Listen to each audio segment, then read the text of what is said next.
Hollywood once sold the planet a shiny dream, flawless leading men, smooth voices, and movie star smiles that made crowds melt during the 1930s, 40s, and 50s. On screen, it looked clean and classy, but off camera, a darker buzz has always followed those studios, whispered in hallways and dressing rooms.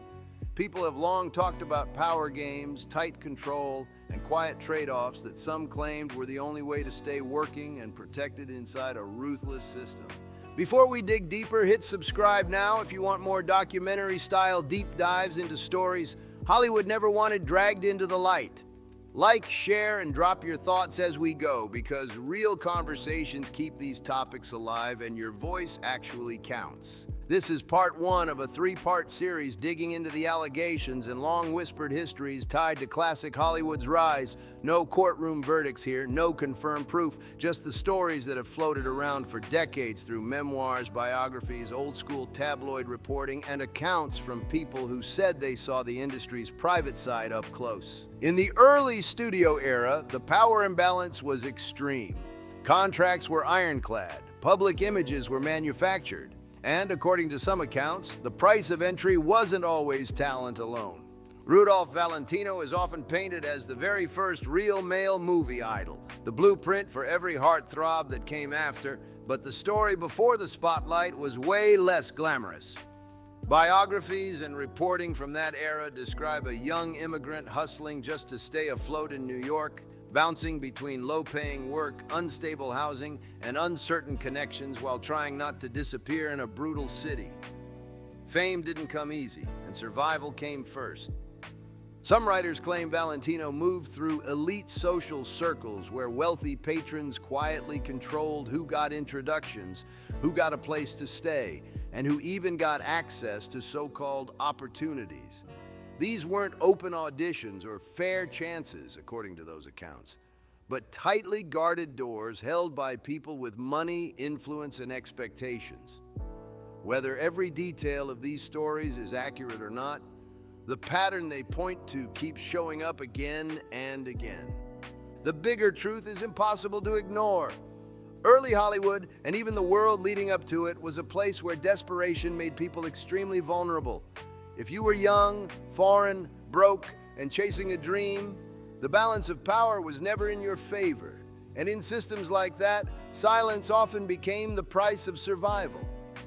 Then there's William Haynes, a rare name in the classic studio system because he eventually stopped playing along and refused to keep pretending. While many stars stayed quiet, his story stands out as a loud example of how Hollywood didn't just demand acting on camera, but full-time performance off it too. According to long-circulated accounts, studios expected romance contracts to look believable, public images to stay spotless, and personal lives to stay locked down tight. Haynes is often described as someone who pushed back against that pressure, even when it came with serious consequences. The message from the industry was clear and repeated over and over.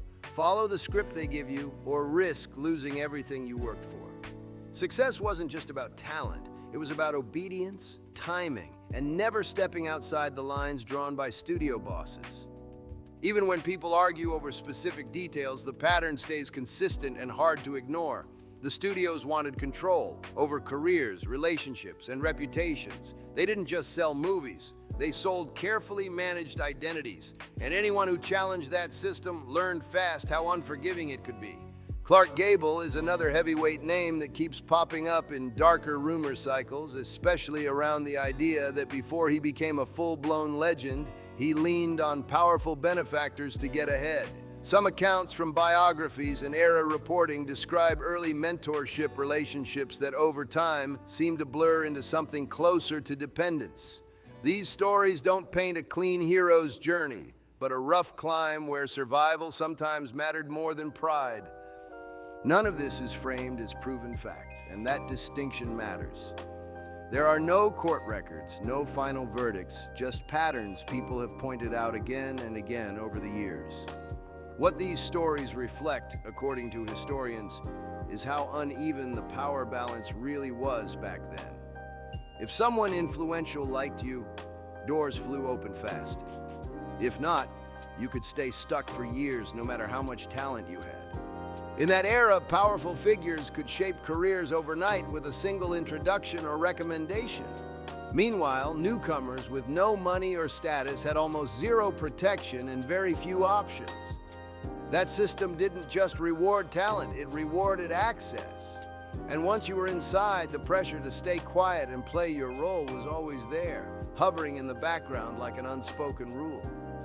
Tyrone Power is frequently pulled into classic Hollywood rumor lore too, not because of one locked-in story, but because his name keeps coming up as an example of how a private life could quietly turn into currency inside the studio machine.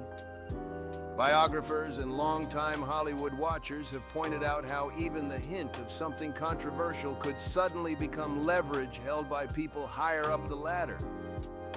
What made it even heavier was that nothing had to be proven to be powerful. The mere possibility of scandal was often enough to keep someone boxed in, cooperative, and silent for years, sometimes decades. In an era obsessed with image, perception mattered more than truth, and whispers alone could threaten a career built on carefully crafted fantasy. According to accounts from that time, studios didn't always need contracts or threats spelled out loud. The pressure lived in the air. Stars understood that their future roles, publicity, and protection depended on staying within invisible boundaries set by the system. For someone like Power, whose fame was massive and tightly managed, the cost of speaking out could feel higher than the cost of staying quiet. This wasn't about one man or one rumor. It was about a system where silence became a survival skill, and privacy was something that could be traded, guarded, or used against you at any moment. And then there's Montgomery Clift, a name that still carries weight because his struggles were not hidden rumors, but documented realities that played out in public view. His sensitivity, emotional depth, and visible pain have fueled endless interpretations about just how much pressure he was carrying, and what kinds of compromises, real or imagined, people believe he was pushed toward just to keep working. With Clift, the tragedy isn't speculation alone. The emotional toll was visible, and many agree the system never knew how to protect someone that vulnerable. The industry gave Clift fame, praise, and unforgettable roles. But it also took pieces of him along the way. Accounts from friends, colleagues, and historians describe an environment that rewarded intensity but had little patience for fragility. If you didn't fit the tough, controlled image the studios preferred, the pressure only grew heavier. For someone like Clift, that pressure didn't fade when the cameras stopped rolling. What truly ties all these names together isn't one proven storyline or single confirmed narrative. It's the bigger picture that keeps repeating across decades. A system that celebrated beauty, punished vulnerability, and quietly trained people to stay silent at all costs. Talent was valuable, but control was king. And once the machine decided who you were supposed to be, stepping outside that role came with consequences few were prepared to face. That's part one, and the stage is officially set. We've laid out the studio-era power structure, the ruthless image-making machine, and the rumors that grew quietly in the shadows, where contracts weren't just paperwork and reputations could become lifelong traps. This was a world where perception meant everything, control stayed hidden, and one wrong move could follow someone forever. In part two, we push deeper into the mid-century years when Hollywood hit its peak and some of the biggest leading men turned into untouchable icons. On the surface, it looked like success, luxury, and non-stop praise. But later memoirs, biographies, and insider accounts claim the pressure only tightened behind closed doors. More money, more fame, and way more expectations to stay in line, stay quiet, and keep the illusion alive no matter the cost.